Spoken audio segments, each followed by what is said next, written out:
नमस्कार मित्रांनो, मी गणेश शेखर आपलं स्वागत करतो आपल्या मराठमोळा यूट्यूब चॅनलमध्ये. व्हिडिओचं टायटल पण तुम्हाला नक्कीच कळलं असेल. आज आपण कुठल्या टॉपिकवरती बोलणार आहोत. खूप साऱ्या जणांची मला मॅसेज आले होते की बाईक आहे कुठे, विकलीस का, ही बाईक तुझ्या नावावरती नाही, असं खूप मॅसेज आले होते.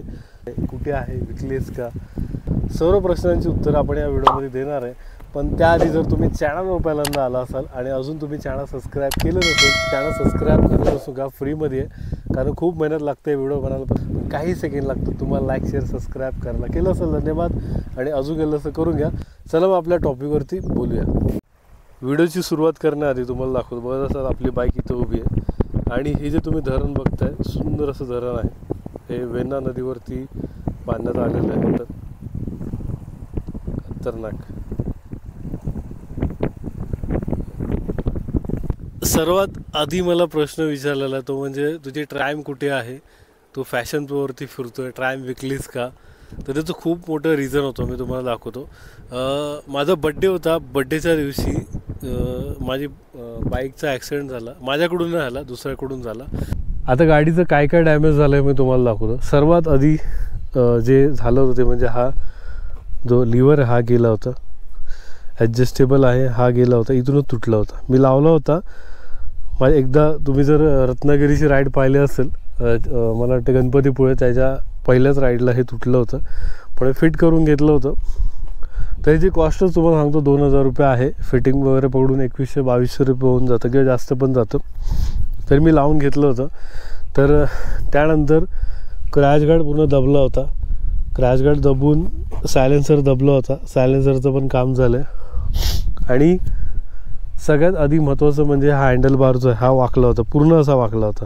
तुम्हाला बिरोलमध्ये फोटो दिसत असेल, तुम्ही तर कळेल तुम्हाला की कम्पेअर करा, कळत असेल. हे असं झालं होतं.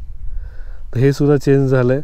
परत हे जिथे रायझर माउंट होतात हे सुद्धा चेंज झालं आहे. तर मेजर ॲक्सिडेंट झाला होता. त्याच्यामुळं मला या बाईकवरती राईड करता येत नव्हती, आणि ती सर्व्हिसिंग सेंटरला 20 ते 25 दिवस होती. तर त्यामुळं मला काही गोष्टी करता नाही आल्या. आणि मला असं वाटतं की जे लोक मॅसेज करतात ना की अरे तू काय करतंस, हे असं तसं वगैरे. बघा, मी सोशल मीडियावरती आत्ता काही 4-5 वर्ष आलं असेल, ॲक्टिव्ह असेल. पण मी खूप वर्षापासून राईड करतो आहे. मी सायकलवर सुद्धा राईड केलेलो. मला माहीत नसेल तर सांगतो, मी सायकलवर फिरलो आहे, पुन्हा केला, खूप ठिकाणी फिरलो आहे. नंतर बाईक आली माझ्याकडं, म्हणजे फॅशन प्रो मी घेतली. फॅशन प्रो नंतर म्हणलं आता असं वाटलं की आपण टुरिंग करूया. तर मी एक्सपल्स घेतली, एक्सपल्स विकली, आणि आता ट्रायम घेतली. कदाचित ही विकून मी अजून कुठली तरी चांगली बाईक घेईल. आणि मला कुठलंही ब्रँड मॅटर करत नाही, मला बाईक महत्त्वाची आहे. आणि तुमच्या माहितीसाठी सांगतो, हे माझं शॉक आहे. आणि फॅशन प्रो माझं प्रेम आहे. मी खूप व्हिडिओमध्ये बोललेलं आहे. म्हणजे काय अनपढ लोक त्यांना कळत नाही, ते असंच बोलत राहतात, तर काय झालं वगैरे वगैरे. तर मला एवढंच सांगायचं होतं की आय होप जे हेटर लोक आहेत त्यांना कळलं असेल की नक्की काय मॅटर होतं. आणि माझ्या त्या दिवशी बड्डे होता.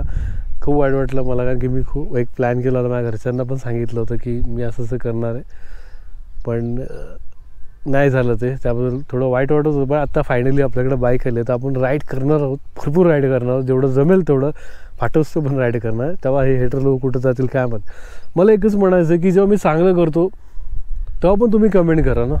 जेव्हा काय चुकतं, बघा मी माणूस आहे, मी असं म्हणत नाही की माझ्याकडून काय चूक होणार नाही. तर कधी कधी माझं पण चुकतं, तर तेव्हा तुम्ही बोलता. पण चांगलं केल्यावर पण बोला ना. मला एवढंच म्हणायचं आहे की तुम्ही फक्त काहीतरी वाईट झाल्यावरच बोलता, पण चांगलं झालं पण बोला. मला पण जरा बरं वाटतं की मोटिवेट, की प्रेरणा मिळते की कोणतरी मला मोटिवेट करतं की हा तू हे छान केलं, ते छान केलं. अशा छोट्या छोट्या गोष्टी तुम्हाला माहीत पण नाही त्या गोष्टी काय घडतं आणि काय नाही.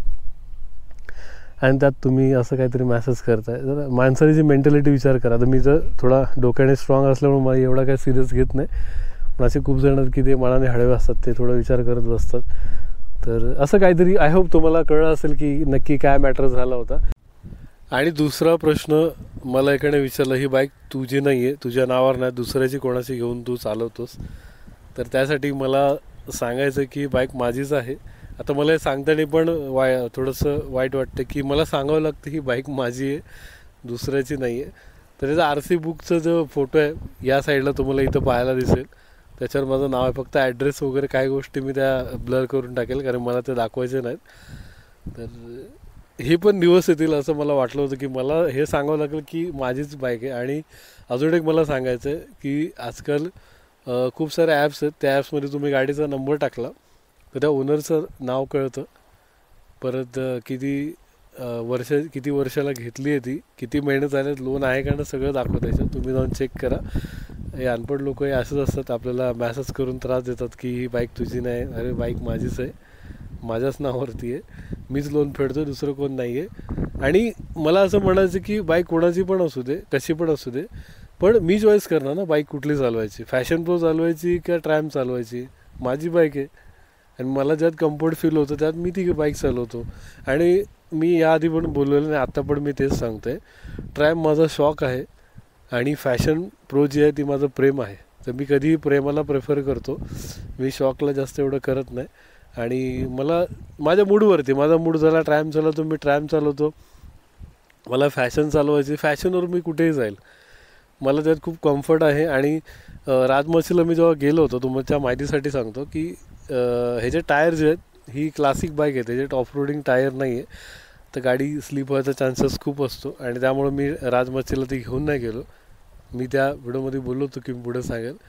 आणि गाडी पडली तर परत प्रॉब्लेम आहे. चिखल खूप होतं, तुम्ही ब्लॉगमध्ये पाहिलं असेल किंवा तुमच्या बिरोलमध्ये व्हिडिओ चालत असेल. तर मला एवढं सांगायचं आहे, असे फालतूचे मेसेज करू नका. मला असं वाटतं की मी जो कंटेंट बनवतो तुम्ही एन्जॉय करा, आवडलं तर लाईक करा, कमेंट करा, नाही त्या गोष्टीकडे लक्ष देऊ नका. ही बाईक कोणाची आहे, कुठून घेतली, भाड्याची आहे का, वगैरे वगैरे असं काय करू नका. बघा, मी तुम्हाला प्रेम देतो, तुम्ही पण प्रेम देण्याचा प्रयत्न करा.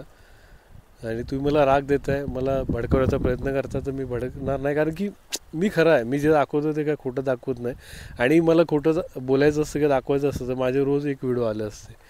आणि रोज माझे व्हिडिओ आले असते तर काय बोलूच नका. कारण की मी माझ्या मूडवर व्हिडिओ बनवतो. मी असं नाही की चला आज यूट्यूबचा व्हिडिओ नाही टाकला, चला बनवूया आणि टाक्या, असं काही नाही आहे. तुमच्या माहितीसाठी सांगतो, मी घरात बसूनही व्हिडिओ बनवू शकतो, एवढी माझी कॅपेबिलिटी आहे. आणि माझ्या कंटेंट खूप आहेत बनवण्यासाठी. तर मला एवढंच म्हणायचं आहे, एवढंच नाही, एवढंच करता मी खूप बोललो, कारण ते महत्त्वाचं होतं की असं कोणाशी बोलणार. आता कॅमेरासमोर आहे तर कॅमेरात बोलणं खूप महत्त्वाचं होतं की ह्या गोष्टी सांगणं. आणि माझीच बाईक आहे, मी काय खोटं सांगत नाही की कोणाची तरी बाईक घेतली, माझीच आहे, माझ्याच नावावरती आहे. आणि हा व्हिडिओ मला बनावं लागतं, ह्या गोष्टीचं मला वाईट वाटतं की मला सांगावं लागतं की माझी बाईक आहे. पण हा व्हिडिओ बनवण्याचं खूप महत्त्वाचं, कारण 1.5-2 महिना आपल्या स्टोरीमध्ये पण बाईक दिसली नाही ना, ह्याचा कुठला व्हिडिओ आला. त्यामुळे म्हटलं की व्हिडिओ बनवून टाकावं, की कोणी जर प्रश्न विचारला जायला ही लिंक पाठवायची, बघ भावा सगळ्या प्रश्नांची उत्तरं मी दिलेत. आणि आय होप तुम्हाला कळलं असेल की ही बाईक कोणाची आहे, बाईकसोबत काय झालं होतं. आणि आताच सांगतो की माझ्याकडून ॲक्सिडेंट नव्हता झालेला, एका दुसऱ्याची चुकी होती त्याच्याने झालं. पण इन्शुरन्समध्ये माझं सर्व क्लिअर झालं, मला थोडेफार एक्स्ट्रा पैसे द्यावे लागले, पण झालं, काम झालं माझं. तर एवढंच होतं व्हिडिओमध्ये. आय होप तुम्हाला कळलं असेल मला काय म्हणायचं आहे. आणि जे व्हिडिओ पाहत असतील, जे मला मॅसेज केले होते की ही बाईक तुझी नाही वगैरे, कुठे गेली, विकली का, त्यांनासुद्धा कळलं असेल. कळलं ना? हां, असंच थोडंसं म्हणजे कॉन्ट्रोवर्सी मला करायची नाही. आणि कॉन्ट्रोवर्सीसाठी एवढं आपण का पॉप्युलर नाही आहे. पण जे लोक मला मॅसेज करतात, हा त्यांच्यासाठी खास व्हिडिओ आहे. तर बस एवढंच होतं व्हिडिओमध्ये. पण बाय बाय, निवांत कुठं, चला.